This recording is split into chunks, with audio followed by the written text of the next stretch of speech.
এই সিট আমরা জিতে গেছি,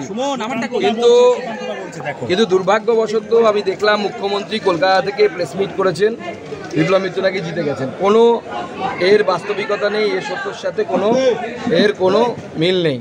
তো স্বাভাবিকভাবে আমরা চাইছি প্রশাসন খুব তাড়াতাড়ি কাউন্টিং কমপ্লিট করে জয়ীর সার্টিফিকেট আমার হাতে তুলে দিক। দেখুন, আমাদের প্রশাসনের ভেতর থেকে খবর হচ্ছে আমরা 10,000 ভোটে এগিয়ে, আমাদের গণনা অনুযায়ী আমরা প্রায় 18,000 ভোটে এগিয়ে আছি। প্রশাসন বলছে যে আমরা 10,000 ভোটে এগিয়ে আছি। তাহলে এখন এই যে মানে উইনিং ডিক্লেয়ার করতে সমস্যাটা জানি না, এখন মুখ্যমন্ত্রী প্রেস কনফারেন্স করে দিয়েছেন বলে প্রশাসন দেরি করছে কিনা আমার জানা নেই। কিন্তু মুখ্যমন্ত্রী খবর জানলেন কোথা থেকে বলে আপনার মনে হয়? দেখুন, মুখ্যমন্ত্রীকে কে জানিয়েছেন আমার জানা নেই, কিন্তু মুখ্যমন্ত্রী মিথ্যে কথা বলেছেন। ভারতীয় জনতা পার্টি এগিয়ে আছে, কারণ আমরা শেষের সবকটি লাইন 14, 15, 16 আমাদেরও তো এজেন্ট আছে, এজেন্ট থেকে আমাদের কাছে আসে 18 রাউন্ড অবধি, প্রত্যেকটা রাউন্ডে ভারতীয় জনতা পার্টির লিড আছে এবং বিপুল লিড আছে। কোথাও গিয়ে মনে হচ্ছে আপনাকে হারানোর চক্রান্ত করা হচ্ছে। একটা থাকতেই পারে, তো চক্রান্ত না করার তো কারণে মুখ্যমন্ত্রী চক্রান্ত করবেন না, এটা তো হতে পারে না।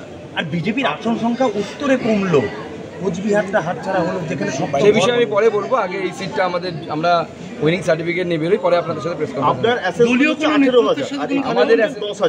সমস্যাটা হচ্ছে সেটাই আমাদেরকে ম্যাচ করতে হবে। কিন্তু আমাদেরকে যদি কাগজ না দেয়, আমরা ম্যাচটা করবো কার সাথে?